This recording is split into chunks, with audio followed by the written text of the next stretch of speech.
405장 찬송드리겠습니다.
사람과 인사 한번 할까요? 잘 오셨습니다. 잘 오셨습니다. 따뜻하죠? 여름이니까요. 방글라데시에서 집회를 한 적이 있는데요. 거기 여름에 집회를 하는데 창고 같은 곳에서 집회를 하는데 우리보다 훨씬 덥지요. 거의 한 40도 가까이 되는데 거기에 모여서 성도들이 집회를 하는데 에어컨도 없습니다. 선풍기도 없습니다. 그런데 얼마나 박수를 치면서 찬양을 열심히 부르고 또 하나님의 말씀을 사모하면서 들은지요. 사실 그 속에 들어가면요, 여러분 냄새가요, 돼지우리 있잖아요. 죄송합니다. 사람한테 그런 표현을 써서 돼지우리에 들어간 그 냄새가 그곳에 진동을 해서요. 거기서 단 1분도 같이 있기가 어렵습니다. 그런데요, 거기서 그렇게 찬양하고 또 말씀 듣고 그런 모습을 보면서 참 감동스럽기도 하고요. 저는 참 그 냄새 때문에 참 고역을 느꼈는데요. 그런데 거기에 비해서 우리의 예배 장소는 그래도 좀 낫지 않습니까? 또 여름이니까 덥다 생각하시고 왜 더워 그렇게 짜증내지 마시고 하나님께 예배하는 것으로 감사하시고 하나님께 영광을 돌리는 그런 시간이 될 수 있기를 소망합니다.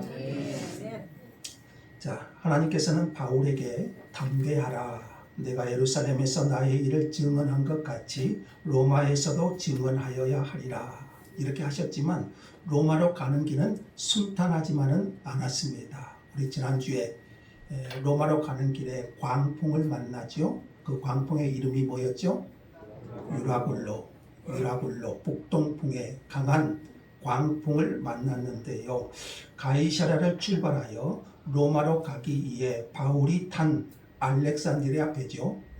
곡물선이라고 말씀을 드렸고요. 이 알렉산드리아 배는 유라굴로라는 광풍을 만나게 되고 배에 탄 사람들은 살 소망을 놓아버릴 지경까지 이르게 됩니다.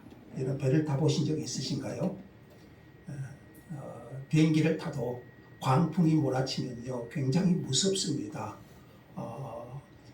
항해를 하다가도 이 광풍을 만나면 얼마나 두렵겠습니까? 그때 다시 한번 하나님께서는 천사를 보내셔서 27장 24절이었죠.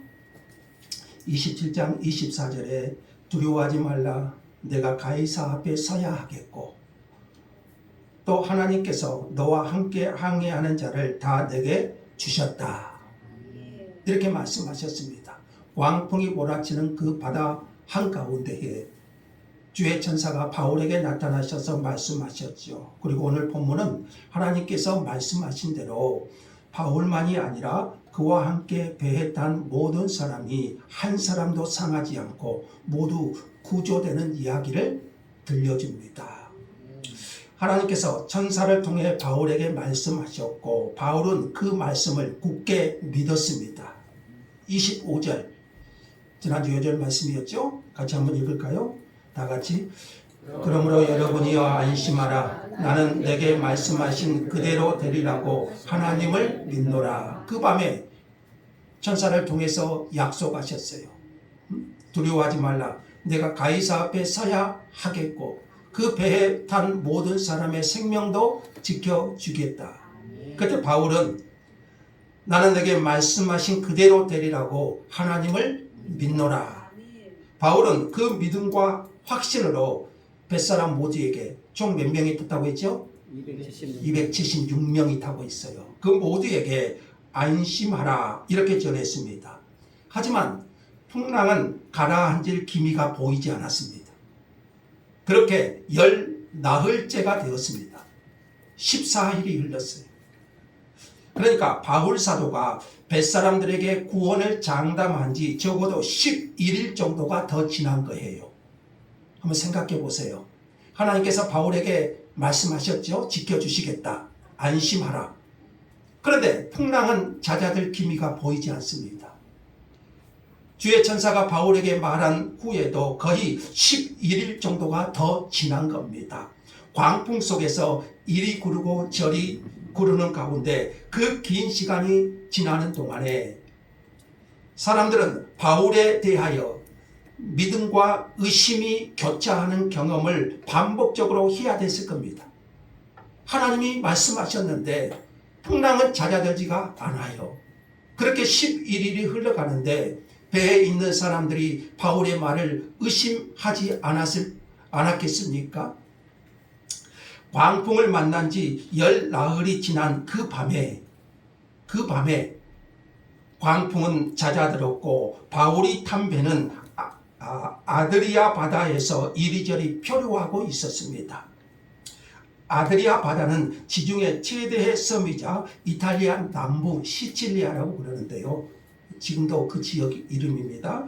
그 섬과 그들이 출발했던 그레데 섬 사이에 위치한 바다입니다. 그래서 그들은 열 나흘 동안 이 항해로 보면은요 거의 600km의 거리를 남쪽으로 또 동쪽으로 밀려왔습니다. 광풍 속에서 제대로 항해를 할 수 없었을 것이고 남풍과 북풍으로 밀려 거기까지 왔어요. 자정쯤 되었을 때 사공들은 육지에 가까워지고 있다는 것을 감지합니다. 어떻게 알았을까요?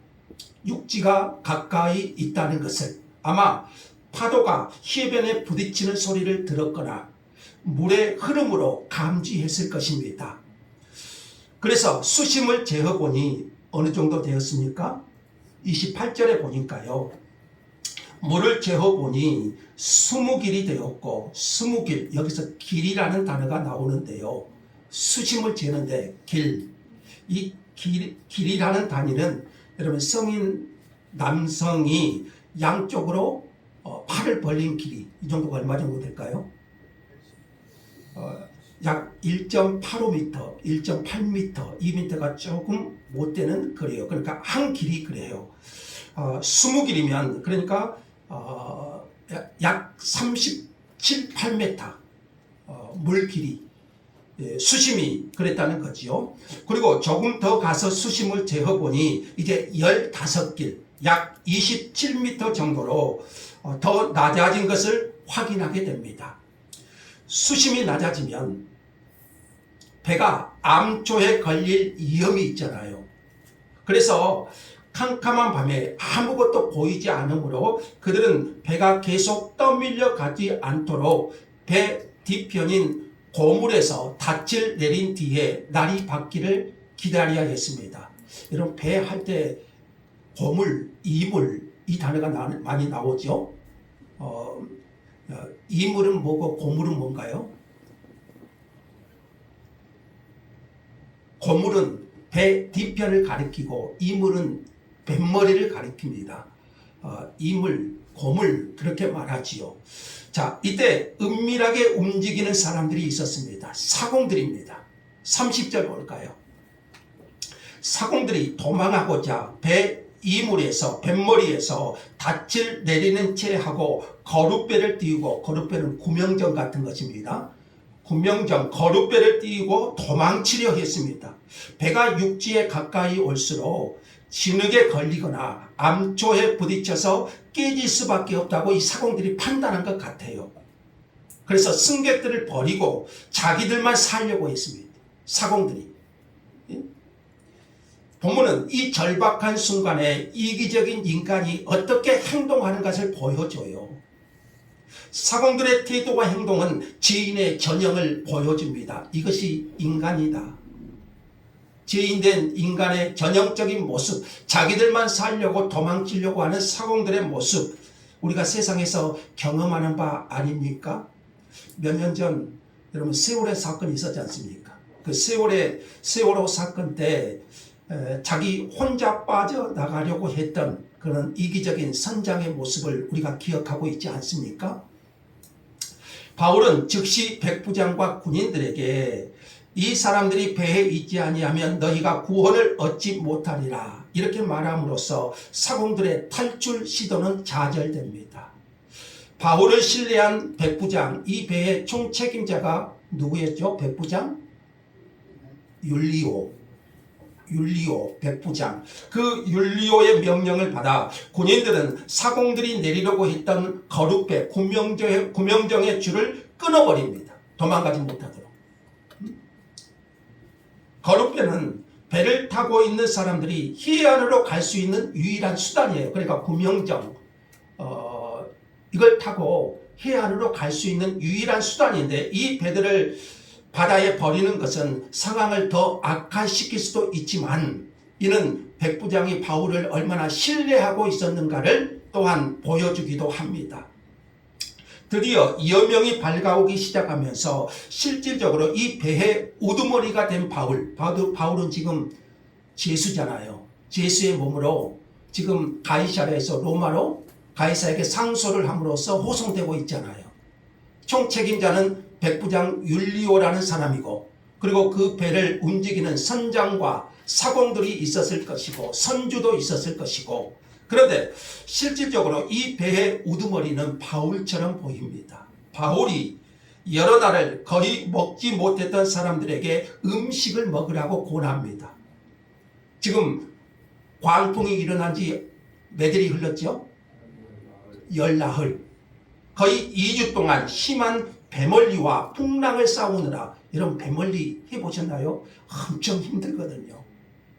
그 배멀미와 풍랑과 싸우느라 먹지 못하고 굶주렸을 것입니다. 거의 보름 동안 지칠 대로 지쳐 있었을 거예요. 34절에 보시면 이것이 너희의 구원을 위한 것이요 너희 중 머리카락 하나도 잃을 자가 없으리라. 바울은 그렇게 말합니다. 바울은 승객들을 완벽하게 보호해 주실 것을 믿었습니다. 어떻게 믿었을까요? 어떻게 확신할 수 있었을까요? 하나님께서 내게 말씀하신 대로 그대로 되리라고 나는 믿노라. 하나님을 믿노라. 불안해하는 사람들을 안심시켰습니다. 머리카락 하나도 상하지 않을 것이라는 확신에 찬 바울의 말, 그 말에 사람들은 먹고 힘을 내야겠다고 생각했을지 모르겠어요.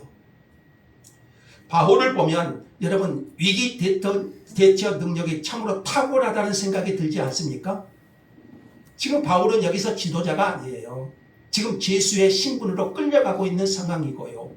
그럼에도 불구하고 이런 상황에서 이기 대처 능력이 참으로 탁월하다는 생각이 들어요.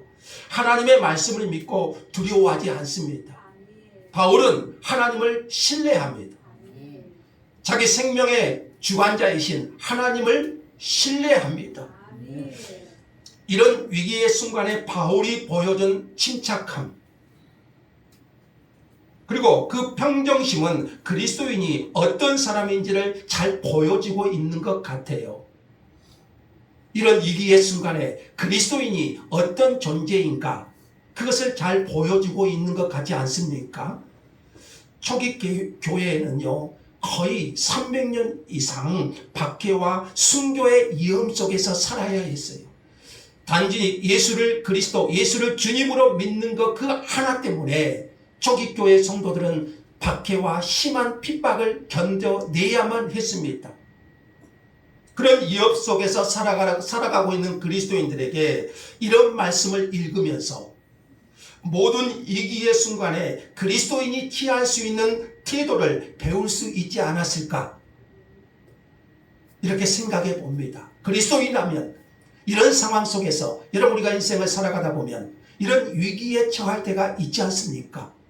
그 위기의 순간에 그리스도인이라면 어떤 태도를 취할 수 있을까? 바울의 모습에서 우리는 또한 배울 수 있지 않습니까?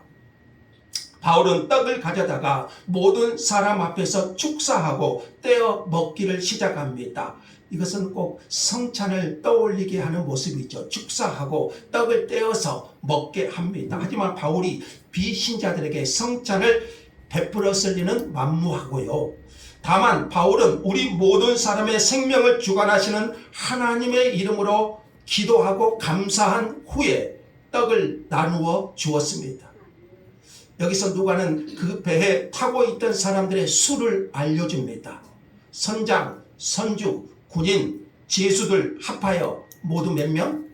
276명이었습니다. 아마 음식을 나눠주기 위해서 사람들의 수를 헤아렸던 것 같아요. 바울은 모든 사람들이 배부르게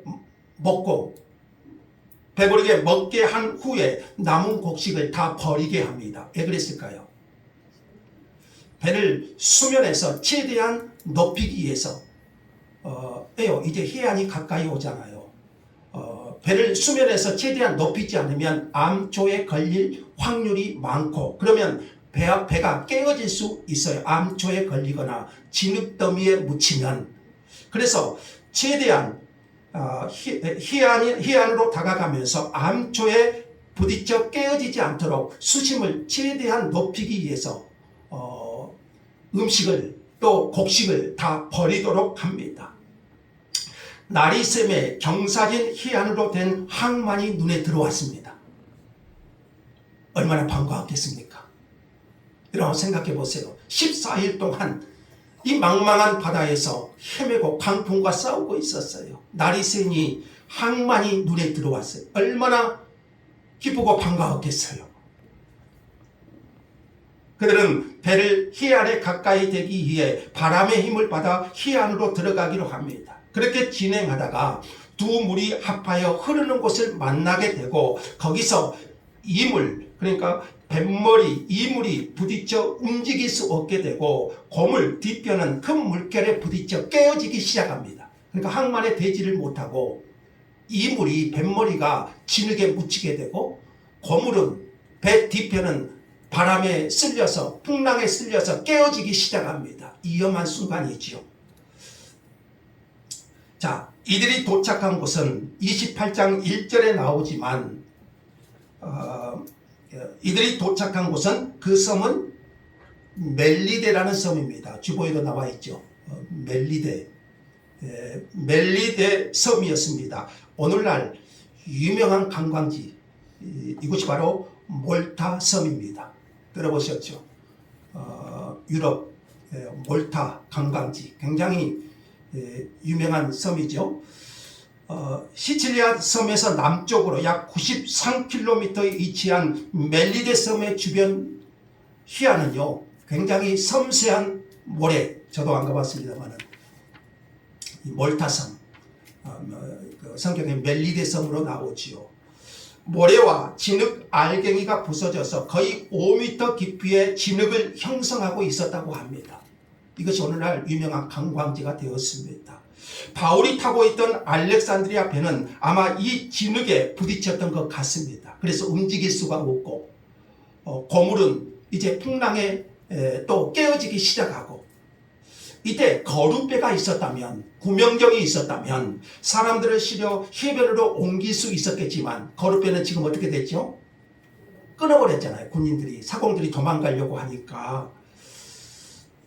그래서 또 한 번의 위기가 발생합니다. 이제 희안으로 가야 되는데 어떻게 가야 돼요? 구명정도 없으니, 거룻배가 없으니.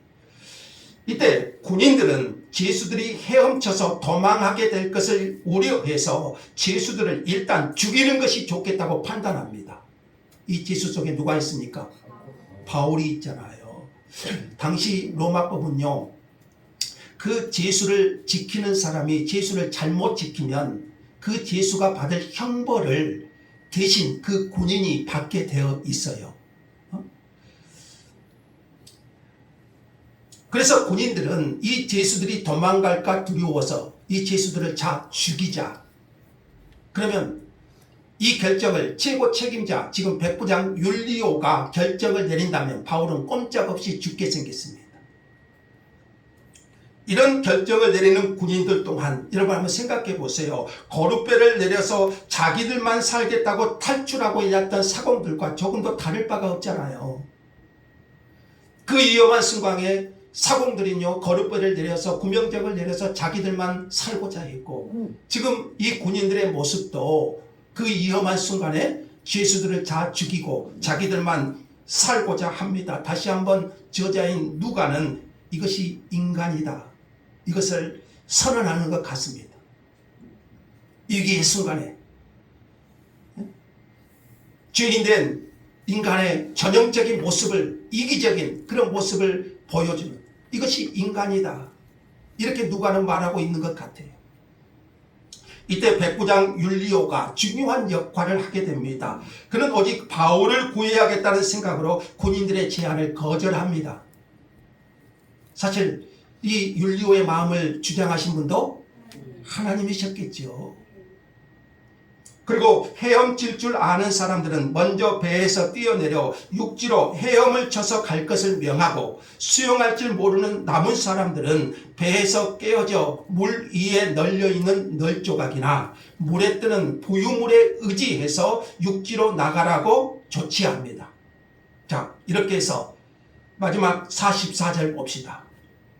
결국 276명은 바울의 말대로 머리카락 하나도 상하지 않고 모두 안전하게 생명을 건지게 된 것입니다. 마침내 사람들이 다 상륙하여 구조되니라.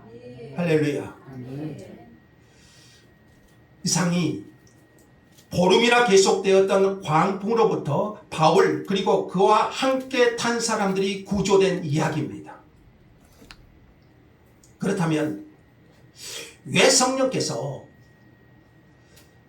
저자인 누가에게 영감을 주셔서 배가 구조된 이야기를 이토록 자세하게, 굉장히 적지 않은 분량으로 기록하게 하셨잖아요. 이 구조된 이야기를 성령께서 누가에게 영감을 주셔서 자세하게 그리고 적지 않은 분량으로 기록하게 하신 목적이 뭘까요?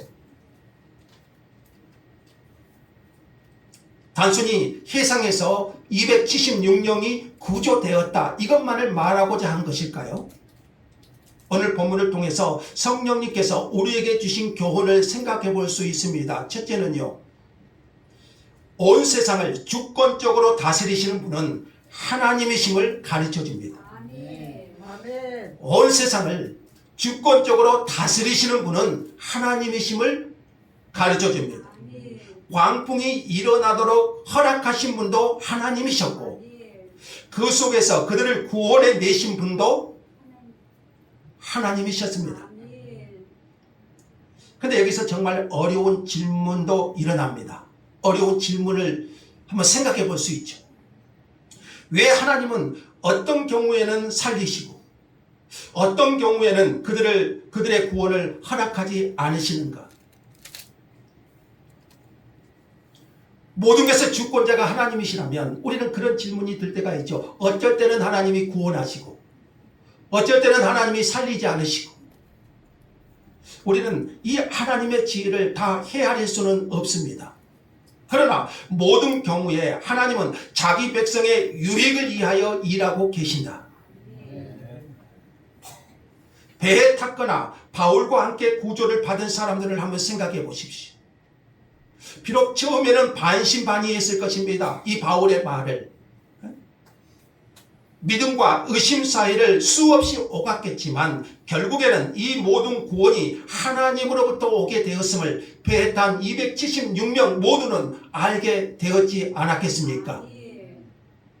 하나님이 왜 광풍을 잔잔하게 해주시지 않고 보름이나 이 광풍을 주셨는지, 왜 곧바로 광풍을 잠잠하게 하지 않고 그런 어려움을 주셨는지 우리는 다 이해할 수 없어요. 사람의 지혜로는 그 모든 것을 알 수는 없습니다. 그럼에도 불구하고 하나님은 자기 백성의 유익을 위하여 그 모든 것을 통하여 일하고 계신다. 항해와 같은 인생에서 우리는 거친 바다와 풍랑을 만납니다. 우리가 인생을 살아가면서 동일하게 이 유라굴로와 같은 광풍을 우리 인생에서 그리스도인을 할지라도 그 풍랑과 광풍을 만납니다. 그러나 모든 상황에서 바울과 같이 여러분 그런 광풍을 만날 때, 여러분이 그런 인생의 광풍을 만날 때 바울에게 말한 것처럼 아무도 죽지 않을 것이라는 그 말씀을 여러분 듣습니까? 듣습니까? 우리는 사실 그런 음성을 듣지는 않아요. 안심하라. 이 광풍에서 너를 지켜주겠다.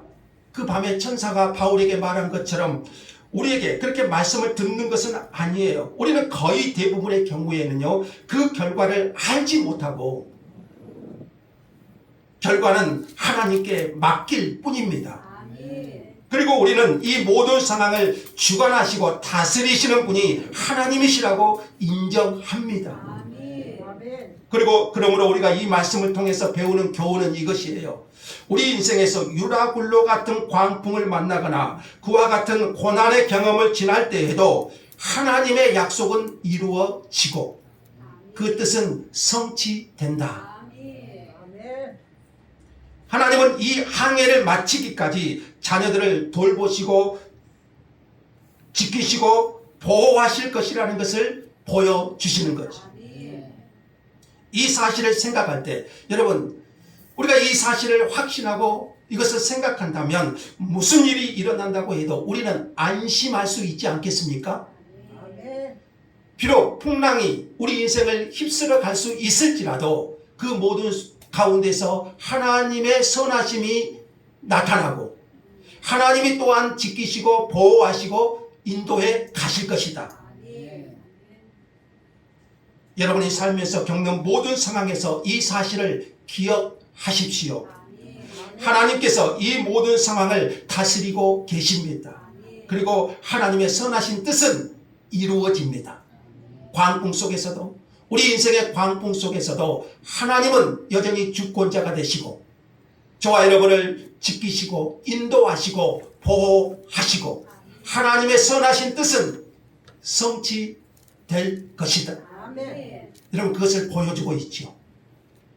그러므로 여러분이 어떤 광풍 속에서도 두려워하지 마십시오. 낙심하지 마십시오. 하나님이 함께 하십니다. 그리고 그 속에서 하나님의 선하신 뜻을 반드시 드러내실 줄 믿습니다. 두 번째 교훈이 있습니다. 여러분 세상이라는 이 배, 어떻게 보면 세상은 배잖아요. 이 세상이라는 난파선에 타고 있는 그리스도인의 존재, 그리스도인의 존재, 여러분 그것에 대해서 한번 생각할 필요가 있지요. 모든 사람은 그렇습니다. 위기의 순간이 오면 자기 살 길을 찾아 모두가 이기적으로 행동합니다. 이것이 인간입니다. 오늘 본문에 한번 보세요. 사공들은 자기들만 살겠다고 몰래 거룻배를 내리려고 했지 않습니까? 군인들은 어쨌습니까? 자기들만 살겠다고 제수들을 죽이자고 결정을 내렸습니다.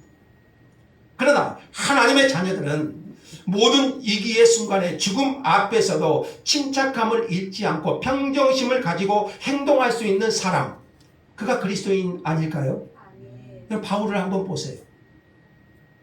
그 위기의 순간에 바울이 가졌던 침착감, 평정심, 사공들과 군인들과는 다른 모습을 보여주지 않습니까? 그리스도인은 다르게 행동하는 사람입니다. 그리스도인은 바울이 보여주었던 것 같이 진정한 의미에서 모든 사람의 안녕을 위하여 행동하는 존재 아닌가요? 여러분, 세상에서 그리스도인의 존재는 저는 그렇다고 성경은 또한 우리에게 보여주고 있잖아요. 오직 그리스도인만이 이런 행동을 할 수 있다고 생각해요. 왜냐하면 그리스도인은 자신의 생명은 만유의 주님께서 책임지신다는 그 확신을, 그 사실을 알기 때문입니다. 그리스도인은 다릅니다. 이 세상을 살아가면서 그 어려운 위기의 순간에 사공들과 군인들은 자기 살 길을 찾았지만 그리스도인은 어쩝니까? 달라요. 그리스도인은 다릅니다. 왜요? 모든 주권이 하나님께 있음을 믿기 때문이지. 또 한편으로는요, 그리스도인은요, 이 불의한 세상 속에서 살아가는 소수의 의인과 같은 존재. 하나님께서 소돔 고모라를 심판하실 때, 여러분, 소돔 고모라를 하나님께서 심판하실 때 의인 몇 명을 찾았습니까? 50에서 10명까지 나눠졌죠. 소돔 고모라를 심판하실 때 의인 10명을 찾았지만 그 10명을 찾으면 그 10명 때문에 멸하지 않겠다. 그런데 소돔 고모라에는 의인 10명이 있었습니까? 없었지요. 그래서 소돔 고모라는 결국 멸망했어요. 또 하나님께서 예루살렘을 멸하시겠다고 말씀하실 때 예레미야 선지자에게 이렇게 말씀하셨어요. 이 말씀 한번 볼까요? 바벨론에게 예루살렘이 멸망하지요. 예레미야에게 이렇게 말씀해요. 너희는 예루살렘 거리로 빨리 다니며 그 넓은 거리에서 찾아보고 알라. 다 같이 너희가 만일 진리를 구하는 자를 한 사람이라도 찾으면 내가 이 성읍을 용서하리라. 너희가 만일 정의를 행하며 진리를 구하는 자를 몇 사람 찾는다고 했어요? 한 사람. 한 사람이라도 찾으면 내가 이 성을 용서하리라 이렇게 말해요. 그런데 불행하게도 예루살렘에는 그 한 사람이 없었어요. 한 사람이 없었어요. 그래서 결국 예루살렘은 바벨론 느부갓네살 왕에 의해서 멸망을 당하고 맙니다. 오늘날은 어떻습니까? 우리 그리스도인이라는 존재는요, 이 세상이라는 거대한 배에서 우리 그리스도인의 존재는 여러분 이 한 사람 의인과 같은 존재라는 사실을 우리는 좀 알아야 되지 않을까요? 오늘날 예루살렘에 멸망할 때 하나님께서 찾은 그 의인 한 사람, 여러분 우리는요 그런 존재, 무늬만 목사고 무늬만 장로고 무늬만 집사고 무늬만 그리스도인, 여러분 그런 사람이 아니라요, 정말 하나님이 보실 때 참된 그리스도인. 여러분 지난주 배웠잖아요. 여러분은 거의 그리스도인인가요? 아니면 참된 그리스도인인가요? 여러분 거의 그리스도인이 아닌 이 참된 그리스도인 한 사람을 주님은 찾으시지 않습니까? 유라굴로라는 광풍이 알렉산드리아 배를 침몰시키려고 할 때 여러분 중요한 사실은 하나 생각해 보세요. 이 중요한 사실이 하나 있어요. 바울이 그 배에 타고 있었다는 겁니다. 그 276명 중에 바울이, 그리고 더 나아가서 누가도 있었고 아리스다고도 있었지만 그런 믿음의 사람들이 그 배에 타고 있었다는 중요한 사실이에요. 그리고 하나님께서는 바울을 인하여 그 배에 타고 있던 276명, 곧 그들의 영혼의 구원은 아니지만 그들을 죽음에서 구원해 주셨습니다. 사실 누구 때문인가요? 바울 때문 아닙니까? 그리스도의 존재는 바로 그런 존재라는 것이죠. 여러분의 가족, 친척들 속에서, 일터에서, 동네에서, 그리고 이 세상에서 우리는 그런 존재라는 사실을 여러분 인식하셨으면 좋겠어요. 오늘 이 본문을 통해서 하나님은요, 내가 너희를 이런 존재로 불렀다. 여러분 이렇게 말씀하고 계신 것 같아요. 그렇다면 그런 존재와 부르심에 걸맞게 여러분 우리 그리스도인들은요 정말 믿음으로 살아가야 되지 않겠습니까?